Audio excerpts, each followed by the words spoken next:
Did anybody find anything interesting in that one? In that particular portion? Key T-Sock?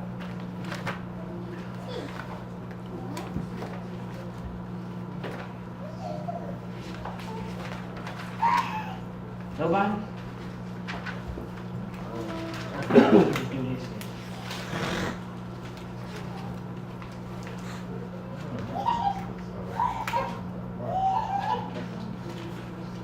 So what was wrong with the golden calf incident? What was wrong with it? The golden calf You incident. said what was wrong with it?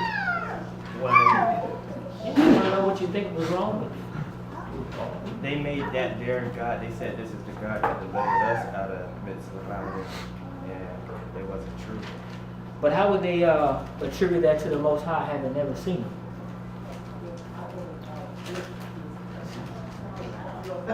You come out of Miss Ryan? I mean, I got you. They did come out of Miss Ryan. Well, I guess I was one of those people. I would think that since being around Egypt and they had the false gods and their gods all attributed to some type of animal or some type of earthly type of resemblance, I could see how they would construct that in their head. But as far as everything that Most High dealt with them was on unnatural type of level. It was a spiritual level, where it's this fire pillar or the cloud pillar. It was nothing dealing with the earthly type of thing. So if I take that what you said, right? How do you get the orchestration of constructing a golden calf? Because how long have they been out of Mitzrayim at this point? Not long. Say not that long? They just walked out. They just walked out? Go ahead. And then, go ahead. So go ahead. Yeah, go ahead. Me? I think cows, if you go to India right now today, cows is one thing that they worship. I believe cows is one of the things that they worship in Mizraim too. So when you constructed the golden calf, or when you constructed that calf out of the fire, you say, I just threw it in and the calf come. That's not true. It's what they already had an image of what it was supposed to look like, so that's what they made. Okay. All right. Go ahead. Huh? That's good. Yeah, I mean, can everybody see this? If we can get another, that's Oh, okay, yeah. Anybody seen the pointer? Yeah, it's right there. It's on top of the. I feel as though the thing with the golden calf is that they didn't trust the journey that they were on, because if they did, they would not have tried to recreate an Egypt right there for themselves. They didn't trust Moshe enough. They didn't trust the Creator enough, and they didn't believe that. They felt like he was gone way too long, and they didn't believe that he was coming back. They felt abandoned, so they did what came natural to them based upon what they were used to doing in Egypt. So the golden calf was just a symbol of that distrust. It started when Moshe came to the 70 elders while it was still in Egypt. Right. They didn't believe anything that he said, and they only were going through the motions. So for him to have disappeared on them for that amount of time, they just went back to what they were used to. Okay. Try to reach it. Go ahead, Aki. Well, we know that it's been over a month because he was up on the mountain for more than 40 days. But even still, he still had his brother Aaron to tell them if it was right or wrong to do that. Gotcha. All right. Because I was about to say, go ahead, Eva. I think Aaron, being the craftsman, I think he was just trying to hold the people until Moshe came back. Because I think that he's left in charge. He doesn't know what to do. Hey, Gotta do what's something. that? Okay. Could you restate the question? Because maybe I'm not understanding. Well, the question I asked was, what was wrong with the golden calf incident? what was wrong with the incidents.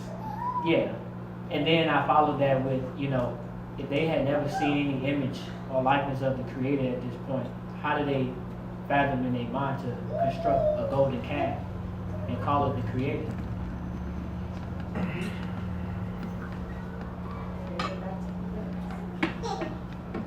I was saying about the language itself, about the ancient, like how the different pictograph type language.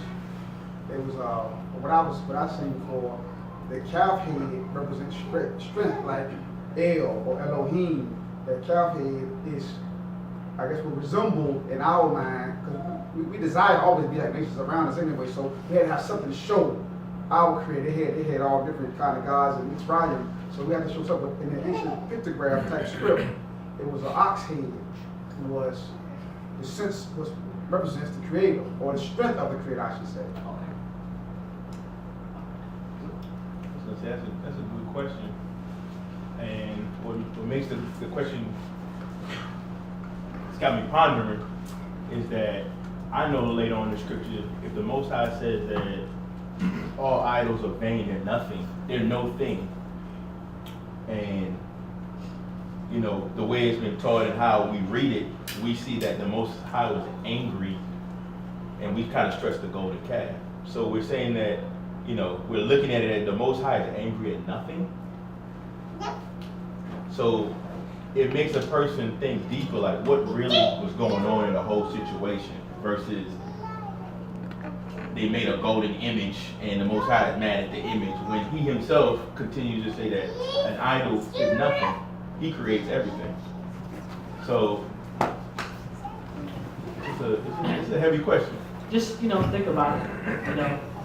No, you was out, but I asked everyone, I said, what was wrong with the golden calf incident? And then I followed that with, if the children of Israel had not seen any similitude of the Creator, according to what we read, how do they fathom in their mind to construct a golden calf and attach the name of the Creator to it?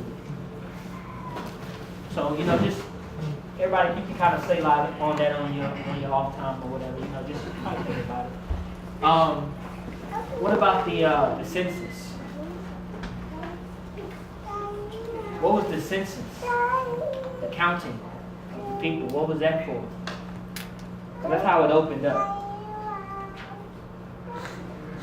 And how do you understand the numbering of the people?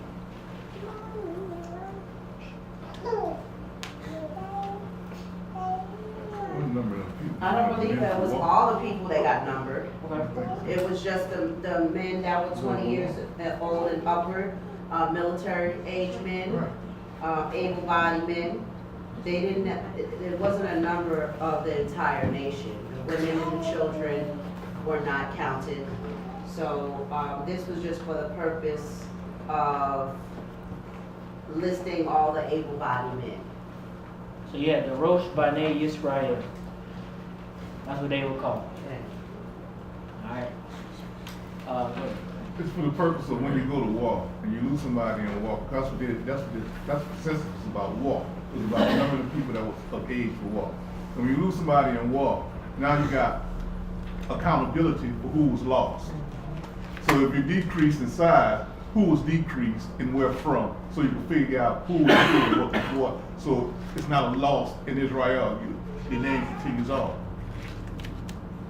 Okay, so if I We wear dog tags. We wear dog tags in the military today to identify us when we lost. We go to war, we lost. But there was a different thing, but it's the same. It's the same but different. alright. But just in context, right, in reading that, war is not the subject. It was. Not in Kisah. That was not the subject. The subject was to take a census and everybody would bring a half a shekel, right? Or the giving of yourself, specifically for the building of the set apart place. Yeah. That's what they were doing. They were not counting the people or taking the census in preparation for going to war. Now, I will say that there are instances where you do number, right, if you're going to go to war. I won't exclude that. But in contextual validity of what we're reading, you're bringing what's called a kesef hanefesh. You know what I'm saying? A ransoming of yourself. Right. And that's kind of that's going to tie into what we're going to talk about in, VAYAQHEL, right? Because there's no forcing of bringing this atonement money. You know what I'm saying? I mean, if you kind of follow these portions, Terumah, Kitisa, right? VAYAQHEL, all these things, they kind of, what's the word? Harmonious in how everything is kind of taking place. Because now we're talking about immediately after that, you go into the vestments of the Mishkan, placement of things in the Mishkan, and so on and so forth.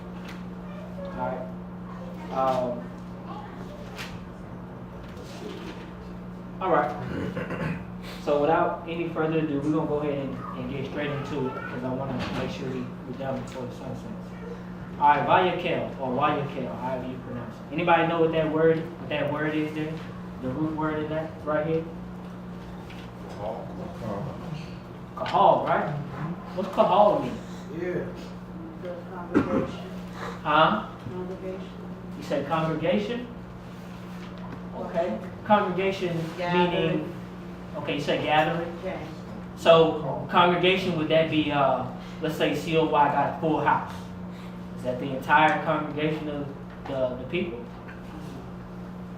Or, is there's some distinguishment here? What's the difference between the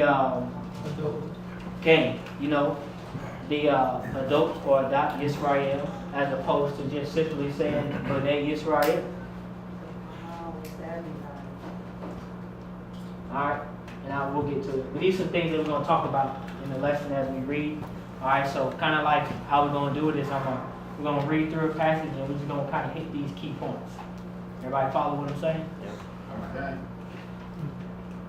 Alright, kahal, right? Meeting, as I said, assembly, gathering, community, underline that.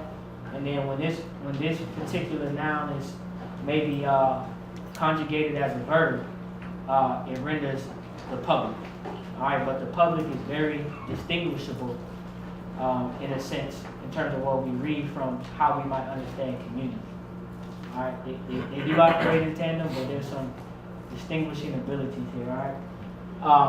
I would say this particular gathering probably wasn't everyone, hence the using of the term adopt. Alright, otherwise, consider the term Kol B'nai Yisrael, all the people. Alright? And namely when you kind of see this terminology, you're dealing with things that are probably decided on upon the national level of making decisions. Right? And then I just kind of put another bullet point in there to kind of talk about descriptions of temples in the ancient Near East, which, we'll kind of get into that later. But as we kind of going through this, you're dealing with leaders. You're dealing with leaders who deal with things on a higher hierarchy of scale of things. Does everybody follow what I'm saying? So like when you think about Kohelet, okay? Kohelet is like, this is like the speaker of the house. Preaching. Alright? Everybody understand that? That's not the common, it's not the lay person. You follow me? Alright. So let's go ahead and open up. Parashat VAYAQHEL, Sefer Shemot, Pasuk Lamed He. Alright? So Shemot, or Exodus chapter 35, start at verse 1. Hallelujah. Hallelujah. And Moshe assembled all the congregation of the children of Yisrael and said unto them, These are the words which Yahweh has commanded, that you should do them. 6 days shall work be done, but on the 7th day there shall be to you a holy day, a Sabbath, a Shabbat of solemn rest to Yahweh. Whosoever does any work therein shall be put to death. Ye shall kindle no fire throughout your habitations upon the Shabbat day. And Moshe spoke unto all the congregation of the children of Yisrael, saying, Hold on, stop right quick. I just kind of want to deal with this. So we were talking about this earlier, right? Here's a question I have for everybody. Why in particular is why is there a reminder of the Sabbath, right before you go into talking about the construction of the Mishkan? Why is it placed here? To remember not to be working on the temple on the Shabbat. You take your break. Okay. Anybody else on that? You gotta have rules before you enter into the temple. You gotta have rules. All right.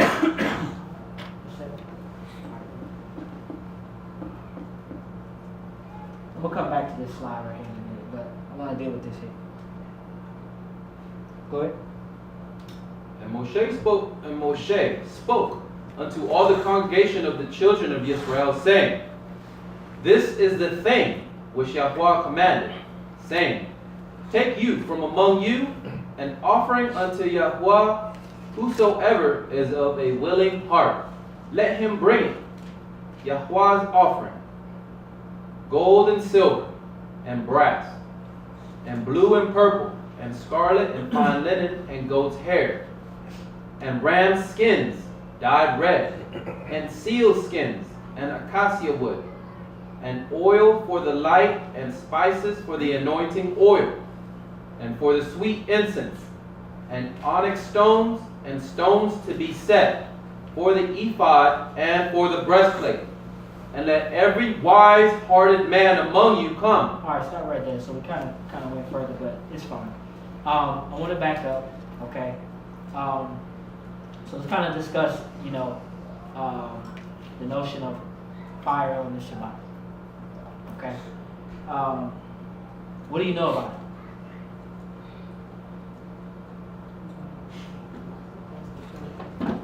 I'm asking you this for a reason, because as you know, as we kind of read through everything, and you read about the incense altar, right? You got a continual fire that's kind of going on, inside the dwelling place.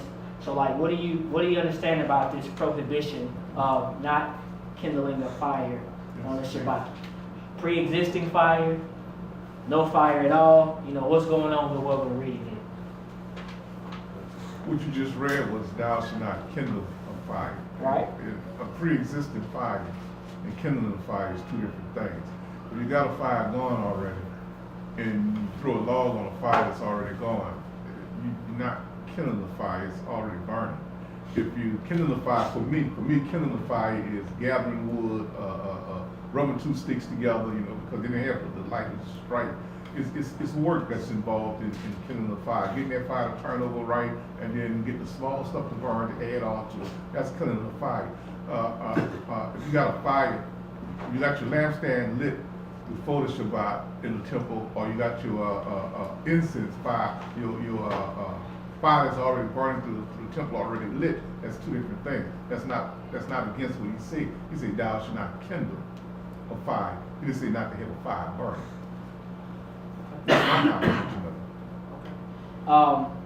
One thing that I want to kind of highlight is really understanding the principle of what fire is, right? So this is kind of like the principle of all work. So when you talk about forging, smelting, dyeing, however you want to size it up, this what we're reading, it has a very immense connotation in relating directly to the working of things. Does everybody understand what I'm saying? So when you look at the word te'abodu, right? This isn't the absence of a fire already, a non-existent fire.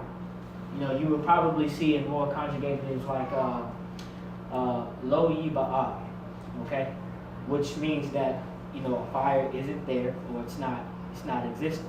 So, in this conjugation of the verb, it's very active. Hence the notion of not starting a fire. Does it make sense what I'm saying? Make it plainer. Make it plain. So, Plainer. So for an example, right? Well, let me ask this question.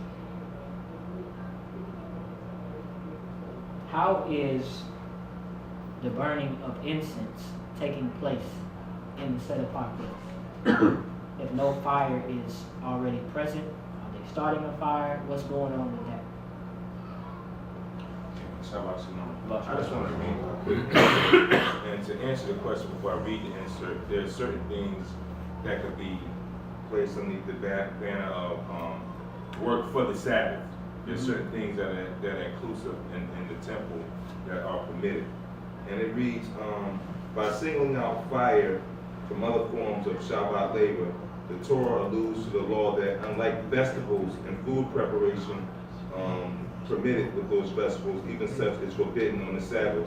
Since kindling fire is necessary for cooking and baking, the Torah uses it as a prototype labor that is necessary to prepare food. Therefore, by specifying here that fire may not be kindled on Shabbat, the Torah indicated that since food preparation is forbidden on the Shabbat, surely other work is prohibited. Basically, they're saying that there are certain things in the upkeep or rituals that have to be performed on the Shabbat day that would entail, lighting the fire. But as Dr. Wayne said, that was an excellent rendition of what you said, that's work, the ancient format to make that spark come to create a fire. That's not permitted. But there are things that are within the upkeep of the temple that would require that. Yeah. And what I also noticed is that it continually reminds us not to do this outside the temple. So under every leafy tree or on every mountaintop in your homes, it prohibits that. So I noticed that fire kindling has to be contained to the temple. Another key point is that I would probably suggest is climate awareness, right? So, typically in the Mediterranean climate, right, what's it like over there? Huh? Muggy? You say muggy? Yeah. Not necessarily It's muggy. dry, it's a desert. It is a desert. You said What it- Mediterranean? Yeah, the Mediterranean area. Or what people probably call Mediterranean now. That's what you talking about the Mediterranean. It's warm in the day, it's cold at night. Warm in the day, cold at night? Or cooler at night. Cooler at night? Okay. The best way I can describe it is tropical. Okay. That's the best way I can kind of describe it, tropical. So what's tropical weather feel like? Right. You got a wet season and a dry season. Yeah. So like, outside of places like where, where it gets like really cold or in the mountains or something like that, it's probably befitting that, why this, I'm just gonna say that might be another key point as to why there's a prohibition for the fire. Because there probably really wasn't a need for it based on the climate, so to speak. I'm just suggesting it as a point, what I'm saying? Climate may have something to do with it as well. Kindling the fire in the temple, because I heard him say it's necessary to kindle the fire in the temple. But I haven't read where he said it was necessary to kindle the fire in the temple. He said don't kindle the fire, period. On the Shabbat. On the Shabbat. Say what you said again? I heard saying that it was necessary to kindle a fire in the temple on the Shabbat. Well, he didn't say it was necessary. He said don't kindle a fire, period, on the Shabbat. It says do unto habitations. So I'm saying that because he didn't, unless there's another understanding that we don't have from reading Torah. When he said don't kindle the fire, that's to everybody. But there is preparations that is done before Shabbat that you need to make to have everything going as you need it to go. I got a question. It might get a little off topic from this, but it's relevant, I can say. The pillar of fire that was guiding them. Do you think that happened on Shabbat as well? Do I think that it happened on Shabbat? Yeah. Here's what I'm gonna say. It says that the Most High guided them by the pillar of fire at night and the cloud by day. So however long that happened, that's how long it happened. So And I know that's kind of, that may seem like perhaps maybe an off-base answer, but here's a question I have for you. Don't take what would be the significance if it burned on the Sabbath or not? because it was the climate. You was talking about the climate, right? I got there. you. So, if it was a pillar of fire and you was talking about the climate, there was no need for a fire or something like that, then I was just trying to make those two congruent with each other. I got you. Okay, so I have a question. And it's a question. If there were not certain rituals that would entail things such as lighting incense that would transpire on the Shabbat day, what is the purpose of us lighting incense in here on the Shabbat day before the prayer service begins? Is that not a memorialization of a ritual that was performed within the temple? I think that it is a memorialization, and what I would add to this is that I think one factor that we kind of maybe discredit is the continual upkeep of what's going on in the temple. So I think that perhaps maybe the concept that I'm getting from what we're reading is the notion of actually starting something that's directly linked to working. You know, now, could there have been pre-existing? I mean, there's many theories about it that's out there. I wasn't there. I don't know. But what I will say is that I think that, again, going back to my point, I think that there are some things that kind of get discontinued. It's not like kind of like what we got going on right here. Like we come to the building every week. There's nobody here really throughout the week. So I think that, you know, when you talk about a complete cycle of events, of things that's probably going on around the temple, in the temple, the people that have to upkeep it, I think that there's a complete cycle that's going on. So there's always somebody preparing for what's coming up on the Shabbat. There's always a method of preparation to prepare, to do the rituals, do the service, do the work that's prescribed for the temple meeting. So I think that it is a memorialization. I think it's just one piece that we probably don't execute just because probably where we at and what's going on is just a continuous cycle of events. Hence the reason for like morning offerings, evening offerings. The incense was burned twice a day, in the morning and in the evening. So there's a continual cycle of this going on. Everybody follow what I'm saying? Yes. There's no lapse in time here. So there's always an attention to detail as far as what's going on. Okay, I totally agree. The upkeep of the temple was done by the priests and the Levites on a regular basis. And on Shabbat, there was offerings that were done even on Shabbat day. And I believe the reason why the law of thou shalt not kindle a fire had to be reiterated is because they may have saw those things going on and may thinking in mind, well, I can go home and do the same thing. Or if I don't come to the temple today, I can do what they do at the temple. No, you can't.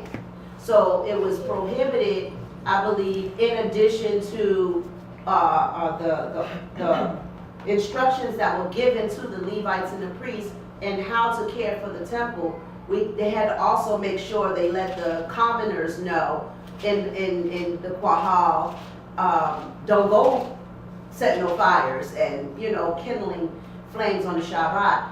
There was only a specific group of people that had to do this specific special work, and it was done in the place where the Most High calls his name the Jews. So we didn't just go overabundant. It was a job for that person. And remember, like you explained, the smoldering, the work that went into having to kindle a flame, that was a lot of work. You don't have matches and flicker flames now, like we do right now. So we had to keep in mind to remind the people, because Israel forgets very quickly. Don't go home doing what you see done here. Moray, you had your hand up. I did. One part of it is that Yehonahan, asked, did you bring that up? What's that? About the two things in the Torah that tells us that we can't do on Shabbat, because we read things sometimes and it's like, well, what kind of work? What's the MALAKYAH and Abadah? What is that? You know what I'm saying? And so he had brought that up, and that's in chapter 33. But one thing I think we forget is that the Kohanim have their own laws. Okay? They don't have the same typical Israelite laws. They have a higher level of laws. Okay? Which also entails them doing certain things that you cannot do on Shabbat. So whether it be lighting fire, offering offerings, they still have to bake the bread. The bread has to still be put. They have a, that's why the Most High said, I am their inheritance. You do these things so you can keep your inheritance. They do these things because Yah is their inheritance. And that's what the Lewi'im or the Kohanim have to do. It doesn't cease. It doesn't stop. It keeps going. So to even say they have a Shabbat like you have a Shabbat, I would say that would be inaccurate. They don't have a Shabbat like you have a Shabbat. They have to work through and do the upkeep of the temple, the things of Yah is daily. You see what I'm saying? Daily. Daily. You see what I'm saying? So this is why they are different than everybody else. And that's one part of why they're different than everybody else in the nation. They have a whole totally different role. They can't marry a woman who's not a virgin. It's alike. They got their rules is different. That's right. This is different. They can't marry a woman who's been divorced or their rules are different. And we have to understand that. And I think that was good what Akoti said, that you might see them doing something and the regular lay people may keep on. Because now, to bring it back to what's going on, we're at the construction, the construction, not a reconstruction, but at the construction of the Mishkan. There's a lot of work being done now. We building the utensils, the articles. You see men working. Then they may stop, but the Kohanim will still get lessons on what they got to do on Shabbat. So it might come across your mind like, they working, the Kohanim, let's keep on doing. Those are reminding you at the beginning, like, no. Make sure you know, so. Hence the, if I can submit, the gathering of the Kahal. You know what I'm saying? This is why it wouldn't be the entire congregation. Remember I said earlier when we opened up, decisional making on how things are supposed to function within the community. Everybody follow what I'm saying? All right. Go ahead. Start back at 4. Verse 4. Moshe spoke unto all the congregation of the children of Israel, saying, This is the thing which Yahweh commanded, saying, Take you from among you an offering unto Yahweh, whosoever is of a willing heart. Let him bring it, Yahweh's offering, and blue and purple, and scarlet and fine linen, and goat's hair, and ram skins dyed red, and seal skins, and acacia wood, and oil for the light, and spices for the anointing oil, and for the sweet incense, and onyx stones, and stones to be set for the ephod, and for the breastplate. And let every wise-hearted man among you come, and make all that Yahweh has commanded, and make all that Yahweh has commanded. The tabernacle, its tent and its covering, its clasp and its boards, its bars, its pillars, and its sockets. The ark and the staves thereof, the ark cover and the veil of the screen, the table and its staves, and all its vessels and the showbread. The candlestick also for the light, and its vessels, and its lamps, and the oil for the light. And the altar of incense, and its staves, and the anointing oil, and the sweet incense, and the screen for the door, at the door of the tabernacle. The altar of burnt offering, with its grating of brass, its staves and all its vessels, the laver, or laver, and its base. The hangings of the court, the pillars thereof, and their sockets, and the screen for the gate of the court. The pins of the tabernacle, and the pins of the court, and their cords. The plaited garments for ministering in the holy place. The holy garments for Aharon the priest, and the garments of his sons, to minister in the priest's office. All right, so one thing that I want to, just really fast is focus on, let me rephrase this. Pay attention to the continual cycle of events. Continual cycle of events, all right? Just remember that, all right? The continual cycle of events that's happening, okay? Because everything that we just kind of read about, all the investments of this construction of the Mishkan, is very, very important. All these pieces, they all mean something. All right, so I brought this here, right? Just to kind of explain what it's talking about here. I did some research on temple constructions and what they might have looked like, how they were constructed in the ancient Near East. And I'm just going to say that from what I read and kind of how it's broken down, when I say the temple construction that we're kind of reading about is a straight line temple. All right, this doesn't discount what we were talking about earlier as far as like different chambers being in the temple. I think that construction probably came later as things were advanced. But as far as the ancient Near East and how, the picture or the visual that we're getting, as far as the temple, you had a straight line temple. And you had this broken off into certain subsections of the temple. Alright, and the reason why I'm saying that is because if you really pay attention to the vocabulary that's listed out here, it's really broken down like that. And there were two certain types of constructions of temples back then. You had a straight line, and then you had a 90-degree axis temple.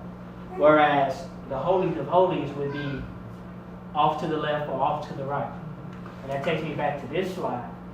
In Mesopotamian Egyptian practices, there wasn't really a public awareness of what was going on in the temples in Mesopotamia.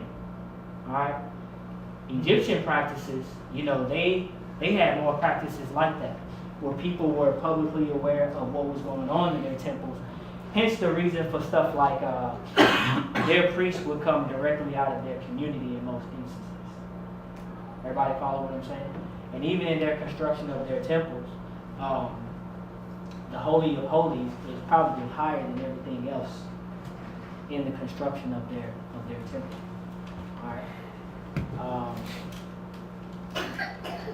So now the tabernacle that we're reading about, it's the way it's built. It describes an open, a tent. And the primary concept is that how the roof is made. And that's what I found out that was very, very interesting, how the roof was made.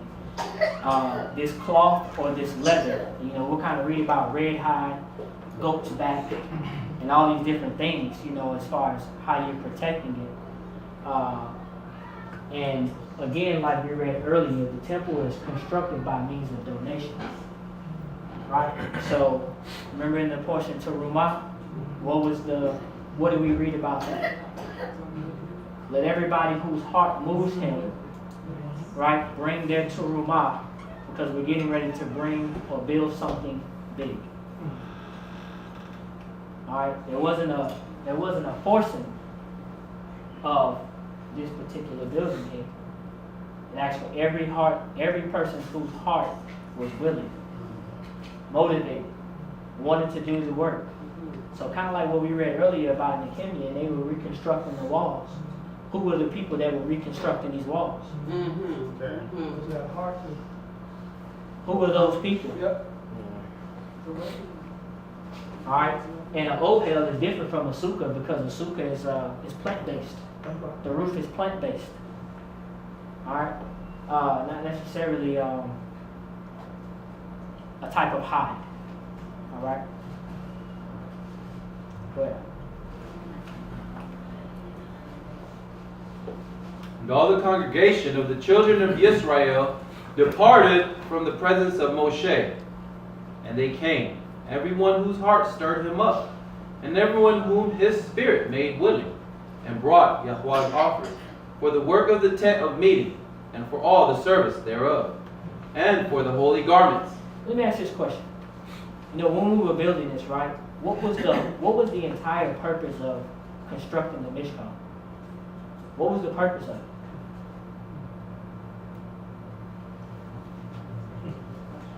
It was a place for the Most High to dwell in, right? His presence to dwell, right? But what were we trying to do with that presence? Be dwelling with it. Connect with it, Mhm. right? The whole purpose was to connect with the presence of the Creator. So like, you know, sometimes we might tefillah, we might say, you know, allow your Ruach to dwell in this place so that people can connect with the Ruach. Which is why, you know, I'm just going to, you know, everybody didn't come up in it. But I got a question for anybody. Why didn't he just meet with Moshe in front of the whole nation? Just talk to him right in front of the people. Why didn't he just, you know, he spoke to them out the mountain. They didn't have to be right up on him. Why didn't he just talk to them, have a malak or whatever, just talk to Moshe right in the open, right in front of the people, and give the instructions? Why couldn't they just do the service right out in the open? Question. I wouldn't say question, statement. I say they were fearful. They even said that let him talk to you, because if he talked to us, we would surely die. But So- this is for the priests too. Priests about to deal with him directly. The Leviim. Oh, but go ahead, finish it.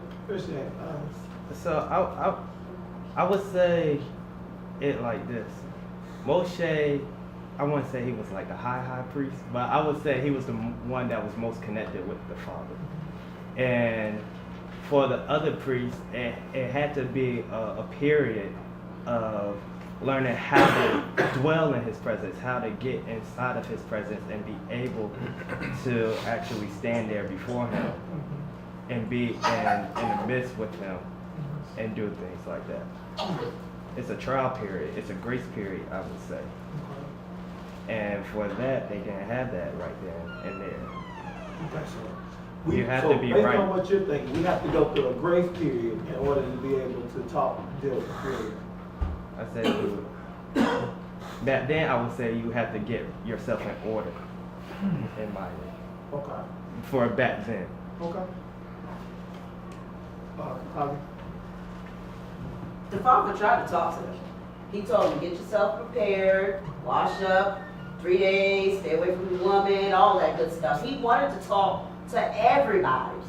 And like the brother said, he said, oh, no, Moshe, you go. They were afraid of the thunderings and lightnings. All he did was say shalom.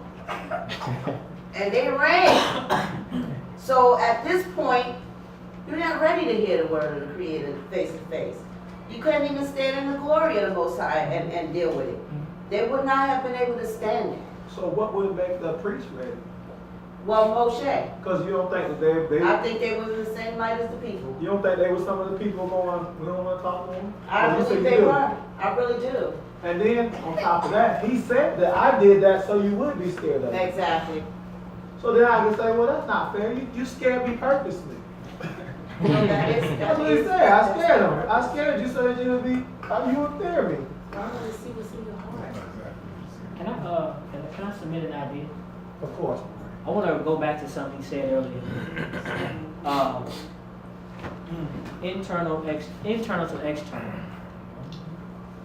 Procuring a glimpse in the mind of the Creator. This construction of the Mishkan. In the mind of the Creator. If you pay attention to how this is woven, pay attention to what's being said, the colors, right? You know, we'll come to that. We'll come to a term very, very.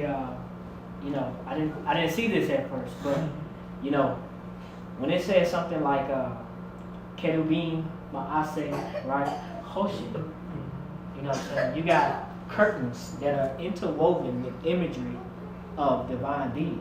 Yeah. Woo. That's amazing. You know what I'm saying? Well, we'll get to it in a second, but I just, you know, just kind of looking at what you said and what we're building, the purpose of why we're building it, you know, why? you know, there's something that's in this place that's supposed to trigger a thought in your mind. You know what I'm saying? That brings you to a point where you have direct, I would say, a very, very good connection or alignment with the Creator. There's something about these colors. And I don't even know if these are the right colors, to be honest with you. Mm-hmm. All right? There's something about all of this that's supposed to trigger a thought. You know what I'm saying? That aligns you properly. So in other writings, you know, people might attribute that to mysticism, you know what I'm saying, in Hebraic culture. But for us, it's connectivity. We have our Elohim. We have certain vestments that strengthen that connectivity. Hence, the condition we're lost or separated from the connectivity. Everybody follow what I'm saying so far? Like, these particular vestments are very, very, very important. You said something very key, and I would even say that it is your head.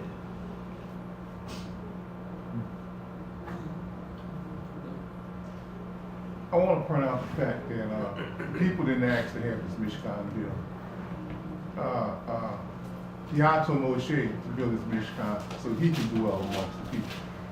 This was nothing that the people wanted. It was like my brother and my sister said.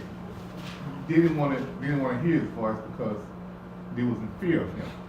And it was better for one of y'all to go in than the rest of us to go in and die. So we build this thing, we tie ropes around you, we drop off, we pull you out, we send somebody else to interlock with the Most High. So the purpose of this is something that the Most High was setting in order himself for the journey of people, for him to dwell amongst the people. It wasn't the people that asked for that, it was him that commanded this.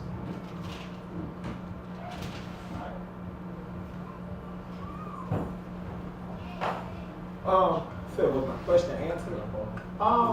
Yeah, That's based on the answers, I would say that from what I see, right, so I have to go to what I see, is that it's a lot more to it. I'll say that. I say that right along what MORAY MALAKYAH is saying. If you get into that mindset, it'll start to help you understand why he asked for that to be built so that he could talk to the children of Israel. Because if you remember before, what was the old Mishkan? There was an old Mishkan before this one. A tent. Huh? It's a tent, right? Yeah, but what was it?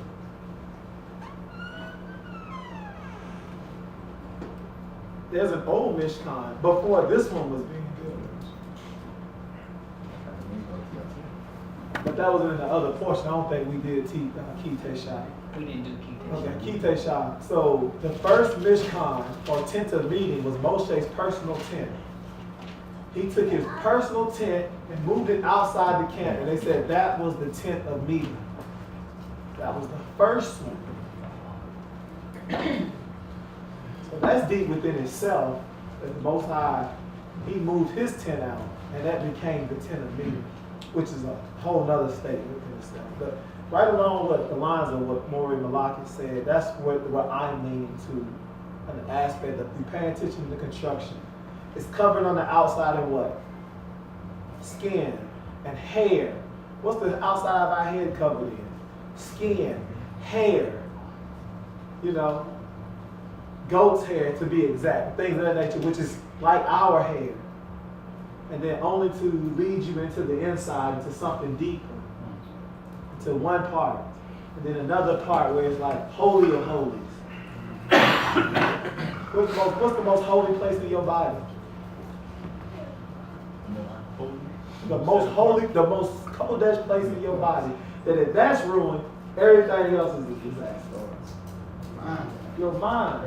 Somebody might say your heart, your mind. That's the most kodesh place in your body. That's messed up. And you notice at the beginning of, before we even get there, this is the most important thing is the only thing that isn't forced. Only if you want to connect with the Creator. Does it say, you know, if that's what you want to do. It wasn't forced. It didn't say you shall. It said, call those who are willing, and let those connect with me. Can you give me another word for willing?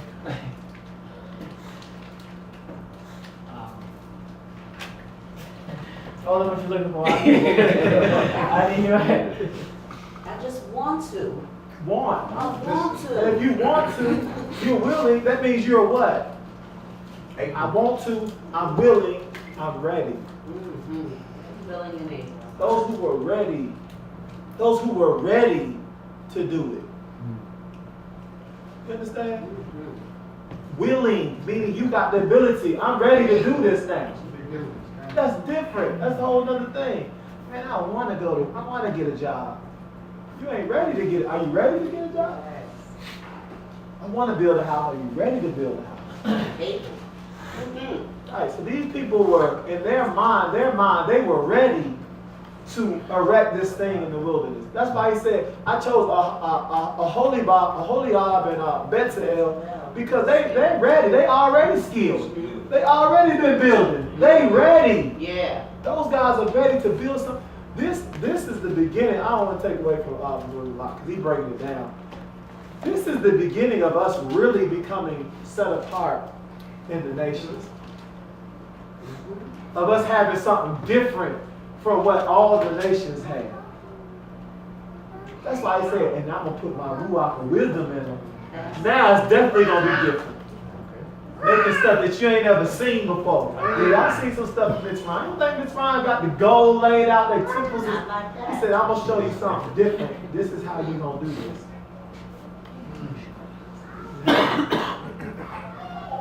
All right, let's continue on. Verse 14. The candlestick also for the light, and its vessels, and its clamps, and the oil for the light, and the altar of incense, and its staves, and the anointing oil, and the sweet incense, and the screen for the door, at the door of the tent tabernacle. The altar of burnt offering, with its grating of brass, its staves and all its vessels, the laver and its base, the hangings of the court, the pillars thereof, and their sockets, and the screen for the gate of the court, the pins of the tabernacle, and the pins of the court, and their cords, the plaited garments for ministering in the holy place, the holy garments for Aharon the priest, and the garments of his sons to minister in the priest's office. And all the congregation of the children of Yisrael departed from the presence of Moshe. And they came, everyone whose heart stirred him up, and everyone whom his spirit made willing, and brought Yahweh's offering for the work of the tent of meeting, and for all the service thereof, and for the holy garments. Question, what was the offering for the work of the tent of meeting?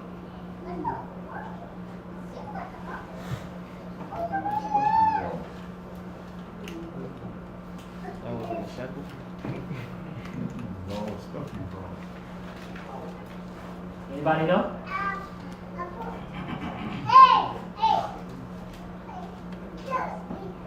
You just read it. Just rent all the stuff you brought. Physical labor.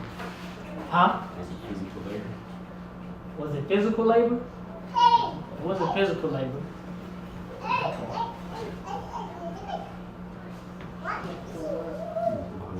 Are you talking about the list of things that we were told to bring, that we, if we had a willing heart? Yes. The list? Am I talking about the list? You're talking about the gold and the silver and the bronze and the goat's hair? Was that the offering? What's the word used for offering then?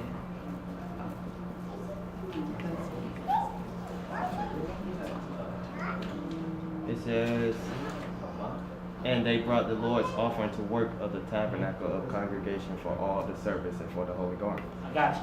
What's the Hebrew word then for the offering?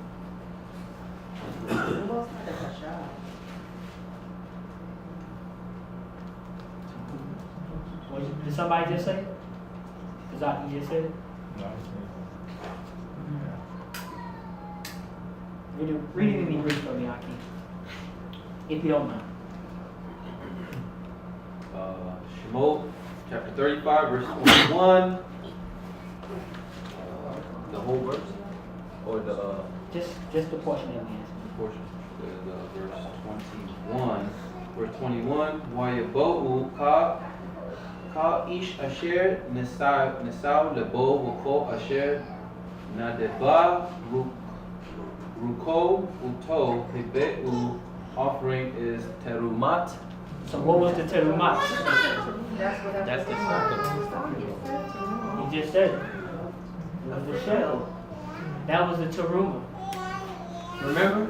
Teruma was the half a shekel that everybody brought for the work of the set apart place. I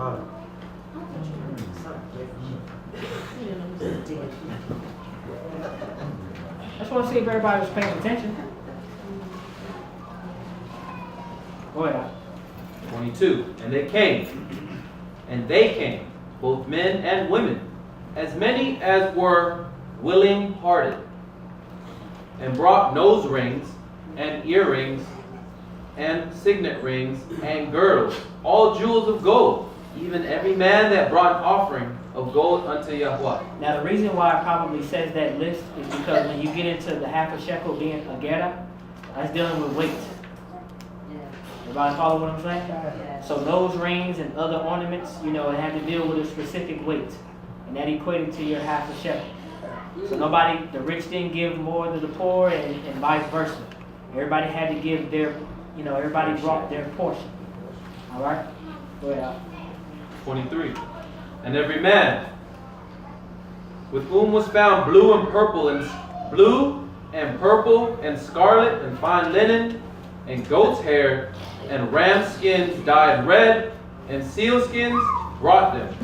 Everyone that did set apart an offering of silver and brass brought Yahweh's offering. And every man with whom was found acacia wood for any work of the service brought it.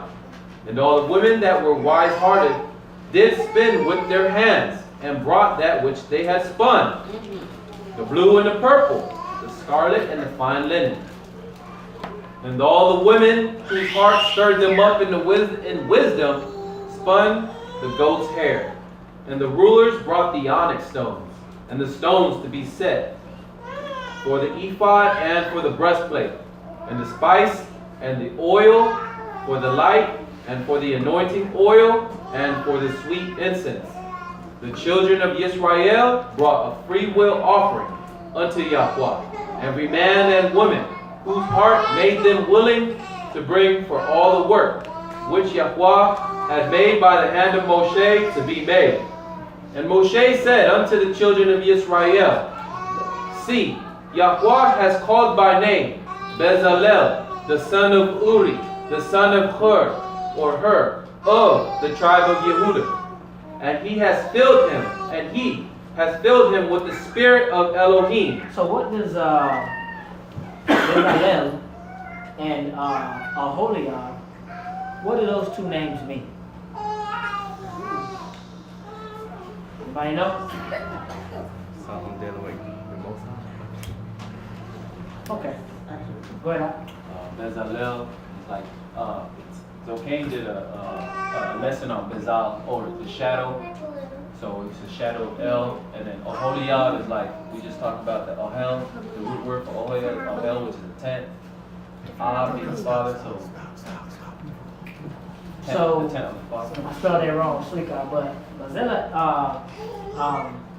Bezalel, right, in the shadow of the divine. Aholiab, my tent is my father. Right, so in essence, these two names, they mean the same thing. Because what's the whole idea of being in the shadow of something? Right? When those of us that got, banim and stuff like that, when your Ben walks in the shadow, he's directly in your protection. He's within reach. Right? My father is my tent. And these are the people that are charged with building the tent itself. These are the people that's charged with that. So we kind of said earlier, they was already ready. Kind of reading about Gideon and all those brothers, how the 22,000, they weren't even in the fight to begin with. They already left. Right? Then you got these two brothers. Well, you have. I'm just gonna take this concept, the concept of being in the shadow of the divine and being in the Father's tent. Everybody follow what I'm saying? Internal to the external. Getting a glimpse in the mind of the Creator. Minute details. And then you're going to read that later. Then he gave him the ability to teach. So, very important. I just say pay attention to it. Go ahead. That word for willing-hearted is Nadab Lev. Nadab also means ready, and it means noble-minded. That's the mind of the nobleman, of the prince, you know what I'm saying, of the ones that were considered the examples of the community. What does it mean to be noble? What does noble mean? Anybody got a dictionary look up for that? Yeah, I got you. Just real quick. When you get it, just let me know. All right? Hey, Adon. Oh, okay. I got it. Verse 32. Go ahead. What's the definition of noble?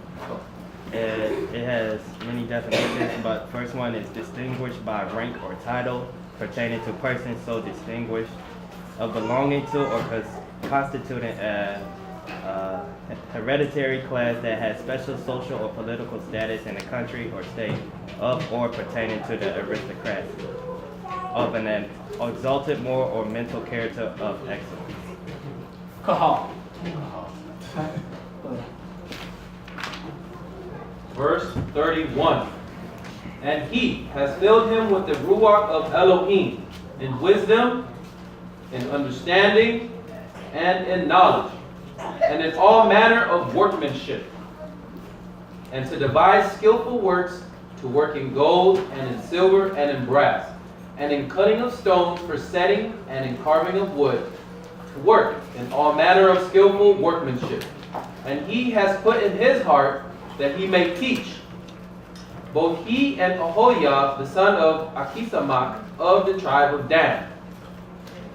Them has he filled with wisdom of heart, to work all manner of workmanship, of the craftsman, and of the skillful workman, and of the weaver in colors, in blue and in purple, in scarlet and in fine linen, and of the weaver, even of them that do any workmanship, and of those that devise skillful works. And Bezalel and Aholiab shall work, and every wise-hearted man, in whom Yahweh has put wisdom and understanding, to know how to work all the work for the service of the sanctuary, according to all that Yahweh has commanded. And Moshe called Bezalel, and Aholiab, and every wise-hearted man, in whose heart Yahweh had put wisdom, even every one whose heart stirred him up to come unto the work to do it. And they received of Moshe all the offering, which the children of Yisrael had brought for the work of the service of the sanctuary, wherewith to make it. And they brought yet unto him free will offerings every morning. And all the wise men that brought all the work of the sanctuary came every man from his work which they brought. And they spoke unto Moshe, saying, the people bring much more than enough for the service of the work, Put it back on. which Yahweh commanded to make. And Moshe gave commandment, and they caused it to be proclaimed throughout the camp, saying, let neither man nor woman make any more work for the offering of the sanctuary. So the people were restrained from bringing. For the stuff they had was sufficient for all the work to make it, and too much. And every wise-hearted man among them that wrought the work made the tabernacle with 10 curtains of fine twined linen, and blue, and purple, and scarlet, with cherubim. The work of the skillful workman made he them. So it says, it uses, Utkelet, right? Argaman, and, Tolaat, right? So, blue, a reddish, maybe purple, and then crimson. And, crimson is like that, it's like this picture right here. See this right here? Crimson. I know a lot of people, I've seen a lot of things that say crimson is closer to red, but this vestment that's described as purple, it had like a reddish purple connotation to it. And if you look at this, right, it says that this is woven with kerubim ma'asah hoshen, right? And the imagery is, it's like, think about the sky imagery. What's kind of going on in the heavens? You know what I mean? So like when you go into Yeshua chapter 6, right? You get this vestment, or you get this imagery of what? Cherubim. Cherubim. The heavens. The Most heavens. on the throne. It said that this is, I'm just gonna say this is the domain of connectivity, right? And when it says kerubim, Maaseh Kosher or Kashad deals with so he was talking about minute details earlier. This is how these things were woven. They were calculated or calculable artifacts. So you just don't put it together any old kind of way. It's with precision. Because with precision, I would say, when you want to connect with the Most High, you go by a certain regimen, do you not? You got to still your body. You got to quiet your mind. You got to sit down. You got to come to a place where you can receive and connect. So when you come into the Mishkan, right? Think about all the work that's going into the Mishkan. The people brought so much stuff so that the connectivity level will be at its greatest potency. Hey. They had so much that they say stop. So this was supposed to be a continuous cycle. The upkeep. So think about the upkeep of the set apart place, right? We should always be bringing enough work to keep the connectivity level. My brother was speaking earlier, and I'm just, kind of listening to everything I was saying. If our connectivity level was strengthened, maybe we would have thought about placing guards out. The attention to detail probably wouldn't have slipped. And listen, I'm not attributing that to anything bad or nothing like that. I'm just saying when you align properly, right? As Zoke and Sar would say, your internal Wi-Fi system, right? Your Wi-Fi system is linked up. Kazakh says alignment. And there's something that we should see. There's something that's going on within our visual perception that triggers this thought.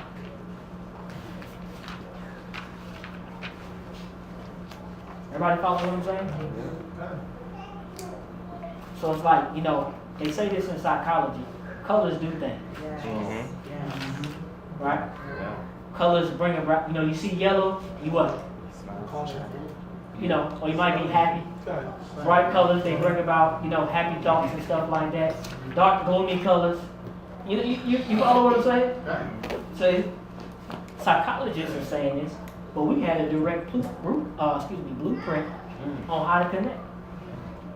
I would say we got certain colors that's tailored specifically for us.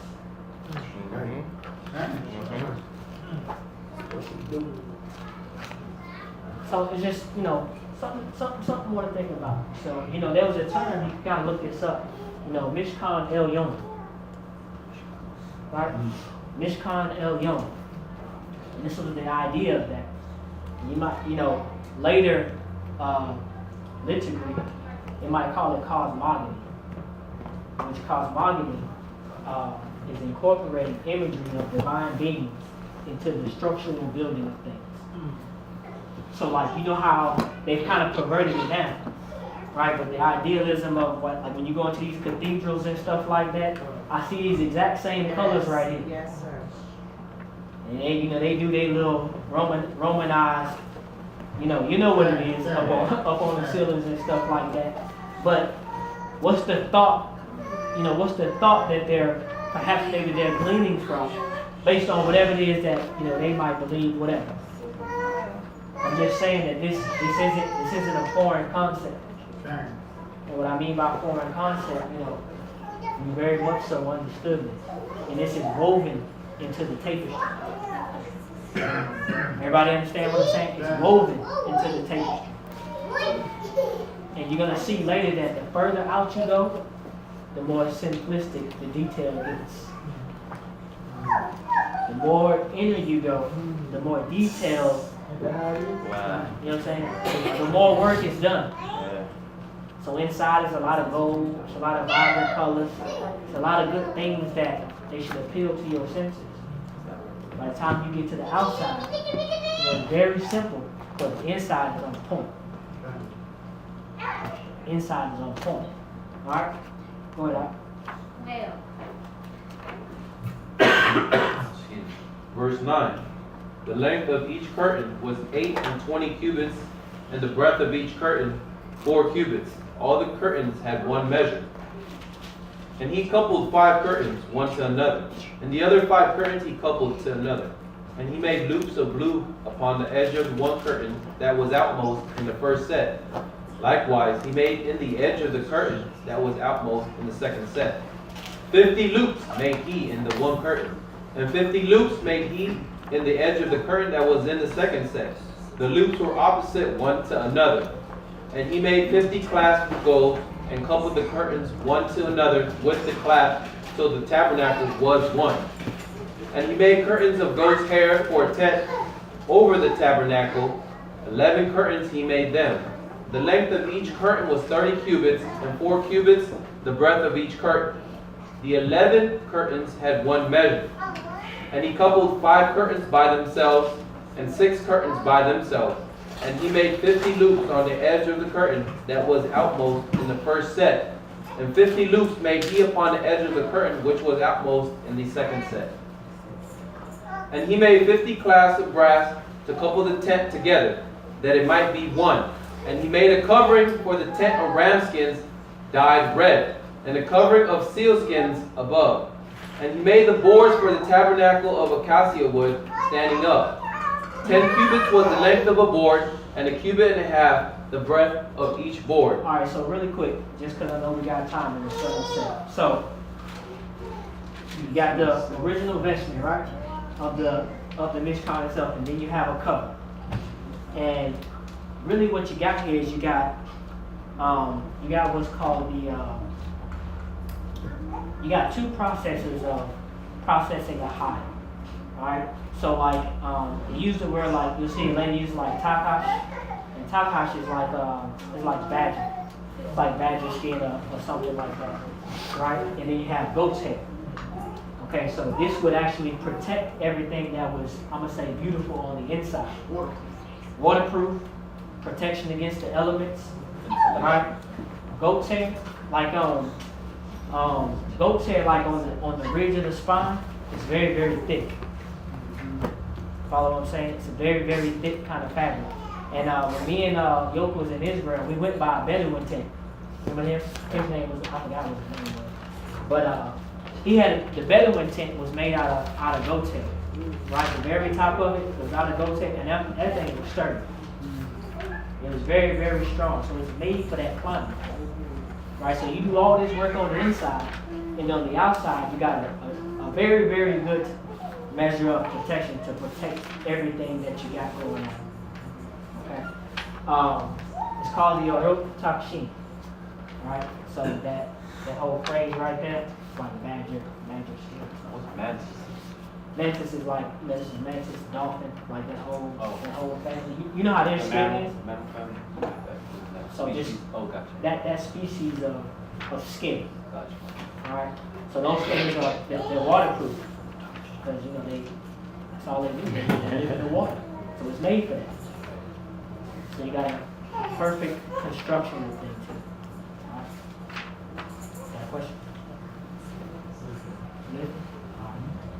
Go ahead.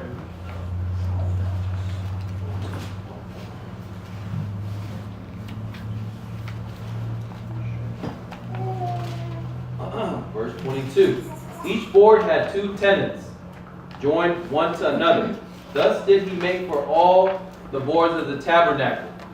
And he made the boards for the tabernacle, 20 boards for the south side, for the south side southward. And he made 40 sockets of silver under the 20 boards, 2 sockets, one under one board for its 2 tenons, and 2 sockets under another board for its 2 tenons. And for the second side of the tabernacle on the north side he made 20 boards. And there 40 sockets of silver, 2 sockets under one board, and 2 sockets under another board. And for the hinder part of the tabernacle westward he made 6 boards, and 2 boards made he for the corners of the tabernacle in the hinder part, that they might be double beneath, and in like manner they should be complete unto the top thereof unto the first ring. Thus he did to both of them in the 2 corners. And there were 8 boards, and their sockets of silver 16 sockets, under every board 2 sockets. And he made bars of acacia wood, 5 for the boards of the one side of the tabernacle, and 5 bars for the boards of the other side of the tabernacle, and 5 bars for the boards of the tabernacle for the hinder part westward. And he made a middle bar to pass through in the midst of the boards, from the one end to the other. And he overlaid the boards with gold, and made their rings of gold for holders for the bar, and overlaid the bars with gold. And he made the veil of blue, and purple, and scarlet, and fine twined linen. With cherubim, the work of the skillful workman, made he it.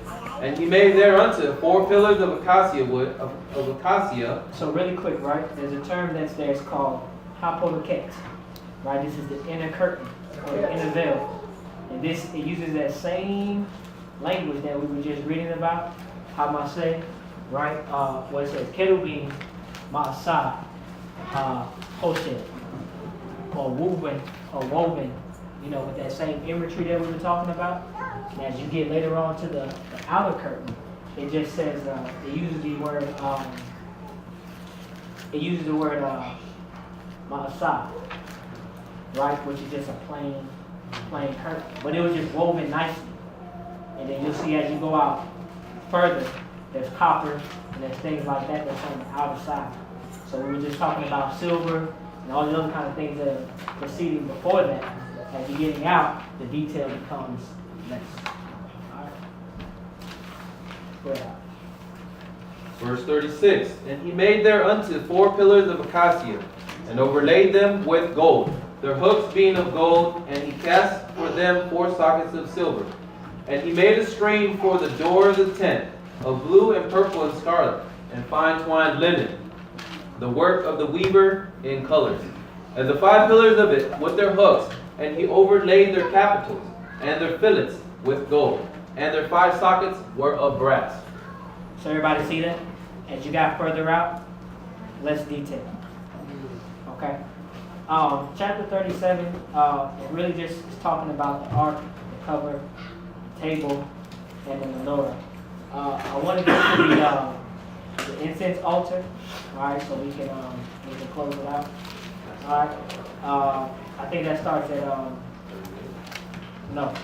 37:25. 37:25? Yeah. Oh, yeah. 37:25. Chapter 37, verse 25. And he made the altar of incense of acacia wood. A cubit was the length thereof, and a cubit the breadth thereof. 4 square, and 2 cubit was the height thereof. The horns thereof were of one piece with it. And he overlaid it with pure gold, the top thereof, and the sides thereof round about, and the horns of it. And he made unto it a crown of gold around about. And he made for it 2 golden rings.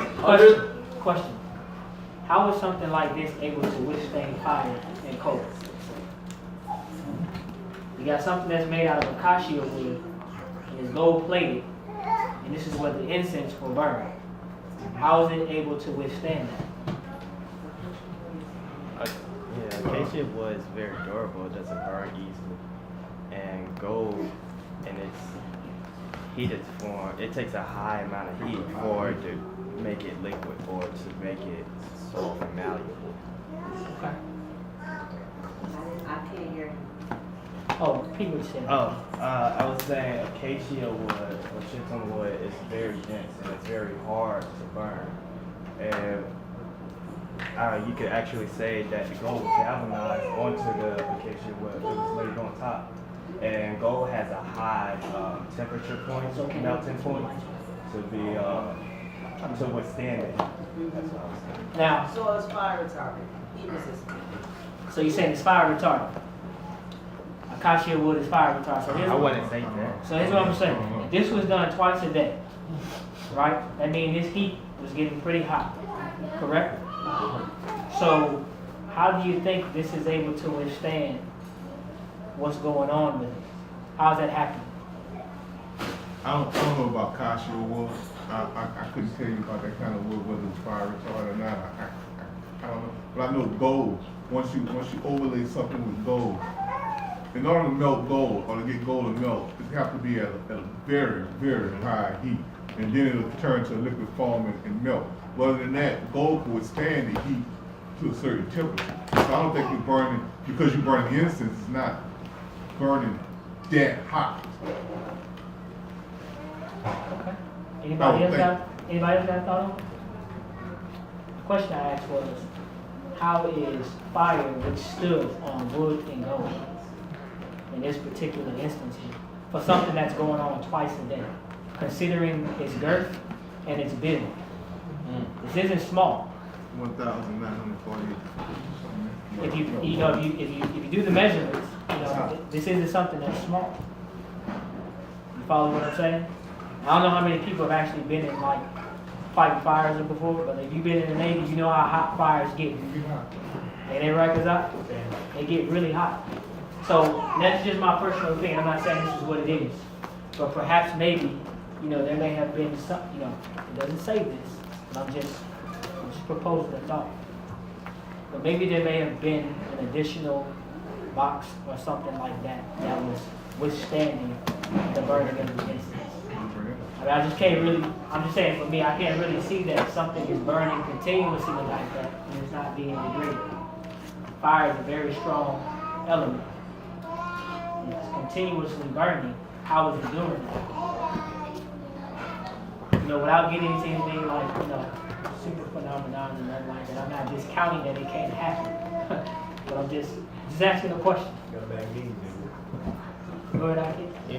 Well, the melting point for gold from a solid to a liquid is 1900 degrees Fahrenheit. Okay.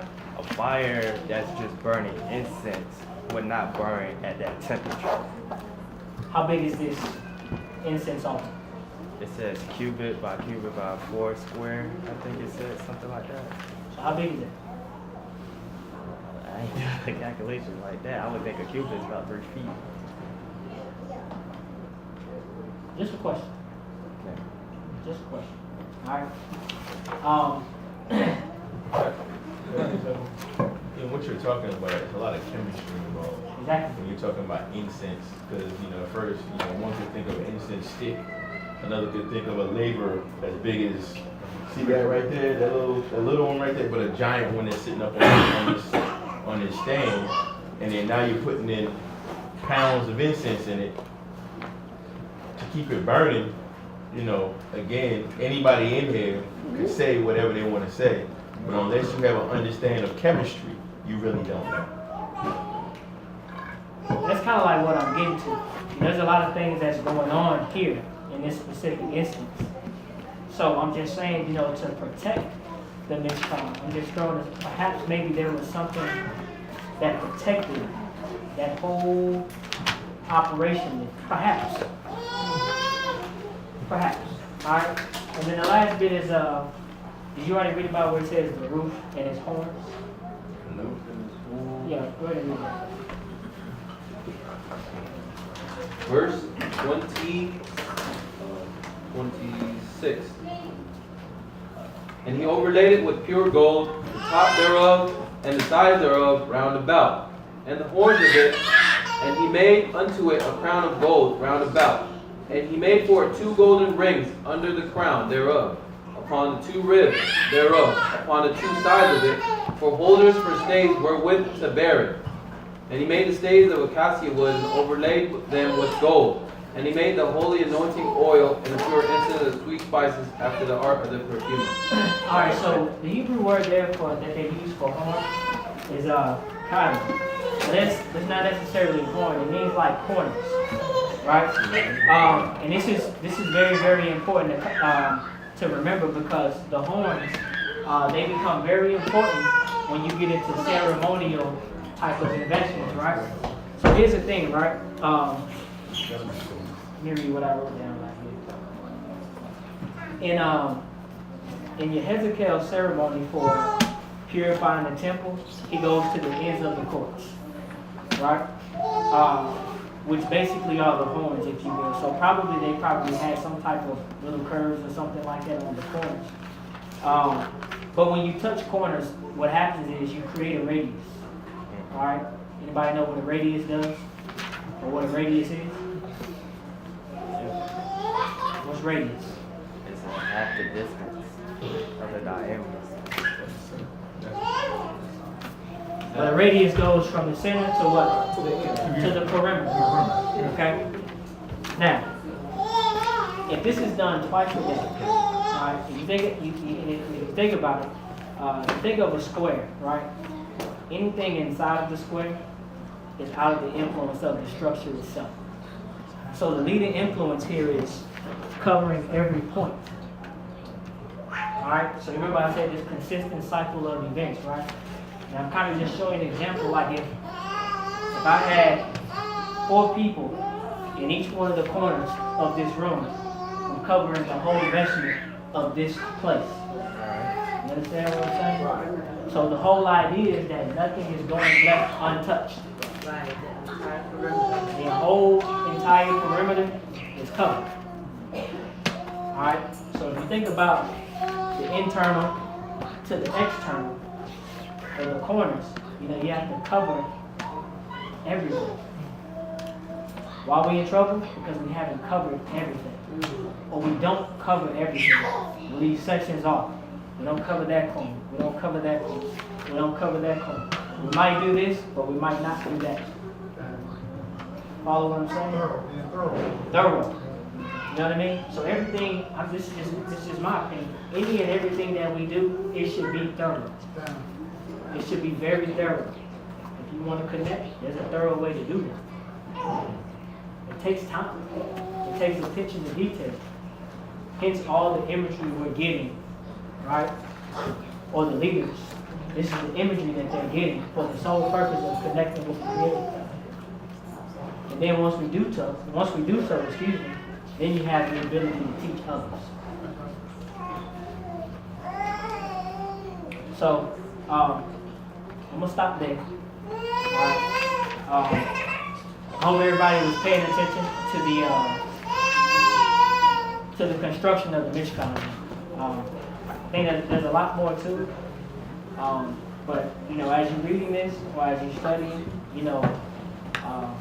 pay very close attention to these words that kind of seem out of the blue. Those are just some word signs. And do your research on them.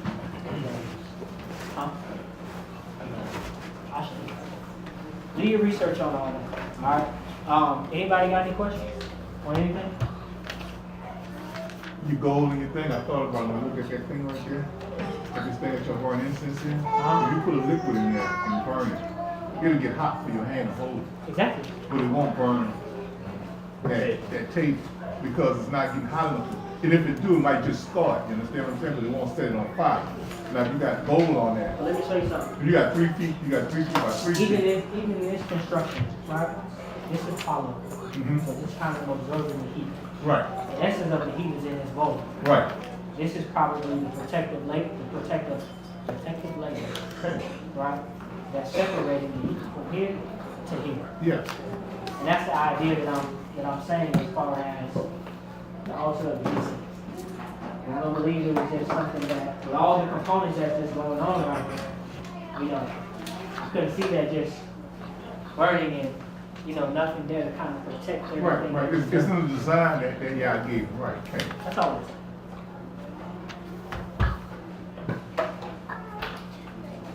All right, thank you everybody for your attentiveness, and, may y'all's people be blessed on the Shabbat.